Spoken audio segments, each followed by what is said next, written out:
What's going on, Bulls fans? Welcome to another episode of Chicago Bulls Central, your number one spot for everything Chicago Bulls related. And yes, we're late. But we got the Donovan Mitchell trade to talk about and how it could affect the Bulls in the playoff race. We'll get into all that plus more right after this. You are now tuned in to Chicago Bulls Central, your number one place for all Chicago Bulls news and content.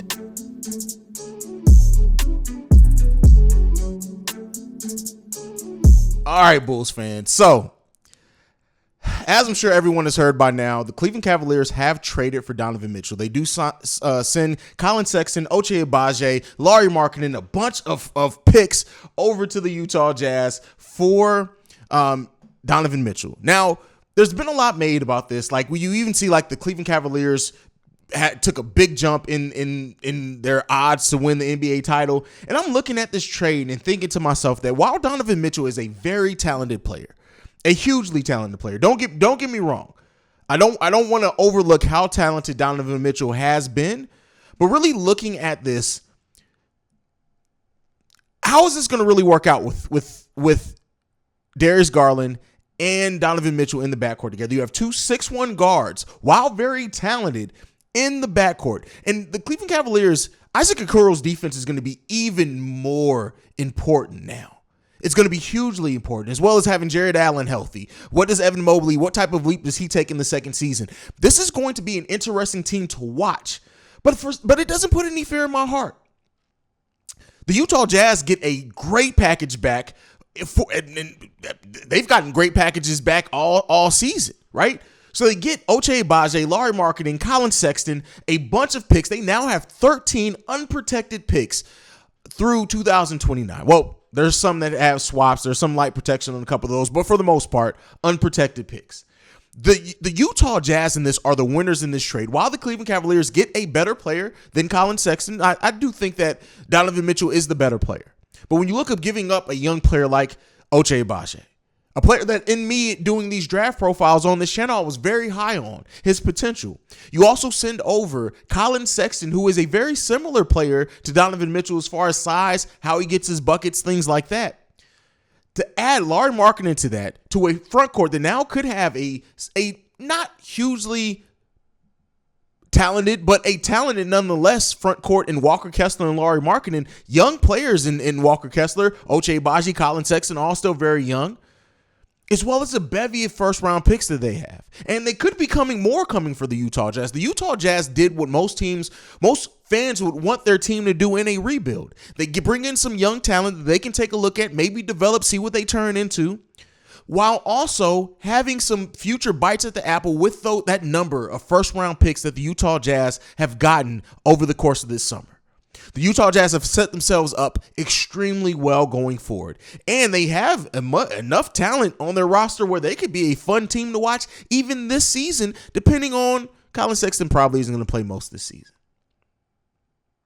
The Utah Jazz move on from Mitchell and Rudy Gobert, who led their team to 5 straight postseason appearances, but never got past the second round. And that's the area in which you're always afraid that your team may be not bad enough to improve, but not good enough to be true contenders either.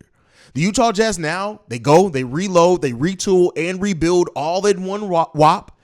And they're going to continue to be able to draft, hopefully well. Now, 13 unprotected picks. If they don't find a star in 13 picks in 7 years, they only have themselves to blame for that, in my opinion. But going back to the Cleveland Cavaliers, our in-division team, I'm looking at this team, and while a very talented team, and like I said, Evan Mobley could take a huge leap in year 2. Him and Jared Allen, Isaac Okuro's defense, like I said, is going to be even more important on this team. They did bring in Ricky Rubio. There's a lot of things on this team where they are going to be a fun team to watch and probably a tough team to beat at times. But I don't look at their ceiling being a championship team. I don't look at their ceiling being higher than the Chicago Bulls, in my opinion. I look at them being as a very good team that's well built, that's going to play some well, but has some big limitations and liabilities. The Cleveland Cavaliers now have a backcourt of 2 players that, while talented, both need the ball a lot, both have very high usage rates. Donovan Mitchell's usage rate being almost 35 last season. to add to Darius Garland, both players that need the ball. Now, could Darius Garland develop more into an off-the-ball player? Could they use Donovan Mitchell in a role like we use DeMar DeRozan? And we see that Donovan Mitchell basically is running the offense. And maybe Darius Garland and his scoring versatility is coming off more screens, things like that. Do we see that type of thing from the Cleveland Cavaliers? Listen, I don't care. I'm not a Cavs fan. I don't freaking like the city of Cleveland. You guys know how I feel about the city of Cleveland. But with that being said, just really looking at the X's and O's of this. And could I be overthinking it? Absolutely. Let me be clear here. There's always some overthinking that goes into this analysis with basketball, but you have two players with almost a 30 usage rate just in your backcourt. Now, yeah, you have a player like Isaac Okoro who's very good, who doesn't need the ball, who isn't a scorer. And while we talked about last week, like that rumored deal of Isaac Okoro for Kobe White that was floated, it wasn't really a rumored deal. It's kind of like a speculative piece. But you look at this team now, and having defensive pieces is going to be even more important for this team because that backcourt. I talked about the Atlanta Hawks backcourt. And while they do have a great defender in DeJounte Murray, they only have one liability. Darius Garland is not that good of a defender. And that could be because of his size. It's not necessarily because of effort. And then you bring in Donovan Mitchell, who isn't that good of a defender either. So looking at those things, they're going to have some holes that they need to fix. And roster construction is important. But Darius Garland, a 112 defensive rating, now that is better than some of our players last season. But a 112 defensive rating. It's going to be really interesting to see what type of defense this backcourt can do, because looking at our defense, looking at the defense that this team plays,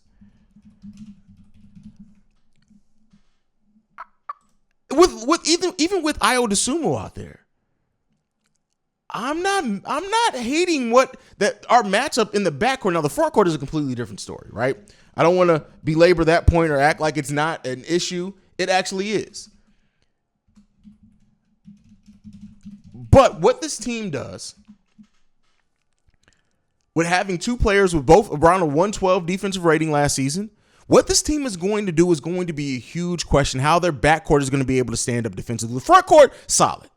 Isaac Okoro, solid. He's going to earn every bit of his money. But if you're talking about the Cleveland Cavaliers versus the Chicago Bulls, I still got the Bulls every single time. If it's in the playoffs, Bulls in 6, Bulls in 5. But I could be overthinking it. This could work seamlessly. Like, there are a lot of matchup concerns with DeMar DeRozan, and look how that worked out. So we'll see. But I'm not too scared about this Cleveland Cavaliers team. Now, moving on from that topic, let me know down below, what do you think about the Donovan Mitchell trade? What do you think about the Utah Jazz this summer? But more importantly, do you think the Cleveland Cavaliers are now a better team than the Chicago Bulls after the trade? Let me know all that down below. But all right, let's move into a Chicago Bulls topic that we have. So Casey Johnson was on the Bulls Talk podcast, and he had this to say about Lonzo Ball's injury. He said, "It's a fluid situation, and the last 2 times I've checked on him, I've heard more positive than negative. I'm saying with skepticism, what I'm saying is the skepticism that was earlier in the offseason has moved a little bit towards the optimism side." Now, he's not saying that he's going to be able to start all 82 games or that he's even going to be able to start at the start of the season, but it does seem like the optimism in the Chicago Bulls organization is rising around Lonzo Ball's ability to be ready to go. Now, with that being said, who's going to start in the place of Lonzo Ball? I'm going to ask you guys this question. Ayo Dusnumu, Alex Caruso, and Goran Dragic, which I don't think Goran Dragic is as much, but I'll throw that in for the realm of possibility. I think that it has to be Ayo Dusnumu starting. When you look at what the fact that you have veterans, you have DeMar DeRozan, you have Zach LaVine, you have Nikola Vucevic, all scorers. You then have a player like Ayo Dusnumu who defensively, what he brings, this length, athleticism, his shooting ability. Hopefully that comes along a little bit more like it was in Illinois. But you have him and Patrick Williams then out there. Alex Caruso, to me, I know some people are going to say he should start. And yeah, is he better than Ayo Dusnumu? There's a conversation to be said there. But I like what Alex Caruso brings as far as a calming factor with that Chicago Bulls bench. So I like that aspect of it. But if Lonzo is not ready to go, I think it has to be Ayo Dusnumu in that starting lineup, in my opinion. And I do think that Ayo Dusnumu and Patrick Williams are really poised to really have big seasons coming up for the Chicago Bulls. And I think that even with Lonzo maybe not ready to go by the start of the season, the Bulls can find some great success early in the season by the talent that's on this roster. I think sometimes this is what I have to say. I think everybody's made so much about what the Chicago Bulls aren't. And I understand that, or what they weren't in the second half of the season. And sometimes people forget just how damn good the Chicago Bulls were when Zach LaVine was fully healthy. Yes, when Lonzo Ball was fully healthy as well. We never really got to see the team with Patrick Williams fully healthy because he was still coming back from injury even when he was starting. And Kobe White wasn't there yet. But this team has way too much talent for some of the doubt that's surrounding my team in the Chicago Bulls. So what I'm going to say to this, everybody who has some issues or thinks that the Chicago Bulls, listen, I'm not here to tell anybody what to think and feel. You have a lot of people even on this channel that comment every time that they don't think the Chicago Bulls are going to be more than maybe an 8th seed. And what I got to say to you, if you're a fan of the Chicago Bulls and you doubt, hold on, bear down, be ready. And if you're an outsider, if you're not a Chicago Bulls fan and you think that your team is going to be, if you're a Hawks fan, a Cleveland Cavaliers fan, and you think your team is going to be better than the Chicago Bulls,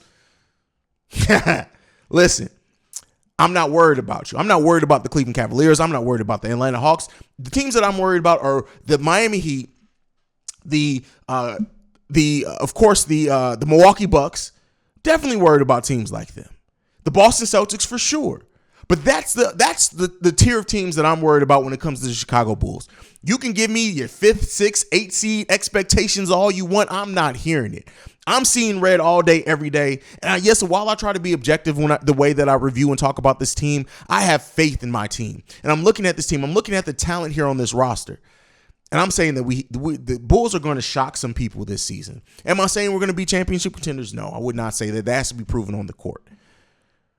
But even especially if Lonzo Ball is healthy, especially if Lonzo Ball is ready to go, let's not underestimate and let's not overstate as well, but let's not overestimate just what Lonzo Ball means to this team, especially defensively and with his shooting. What do the Bulls lack in the playoffs? Shooting. What does Lonzo Ball bring? Defense and shooting. I have faith in the Chicago Bulls team. Cavs trade be damned. But to that credit, there are some people that now do think that the Chicago Bulls should have done more in the offseason. Now look at what a team in their division did. So I'm going to ask you guys this before I go. Do you now, with the trade that the Cleveland Cavaliers make, does it paint it even more in a negative light of what the Bulls did or did not do in the offseason? Let me know all that down below. But that is it for today's episode of Chicago Bulls Central. Make sure you follow the show at Bulls Central Pod. You can send us any feedback, questions, comments, concerns, bullscentralpod@gmail.com. Lastly, if you want to leave us a text and or voicemail, the number to do so, 773-270-2799. We are the number one spot for everything Chicago Bulls related because of you guys. And like I like to end every episode on, go Bulls. Love you guys. Peace, y'all. This has been a presentation of the Break Media.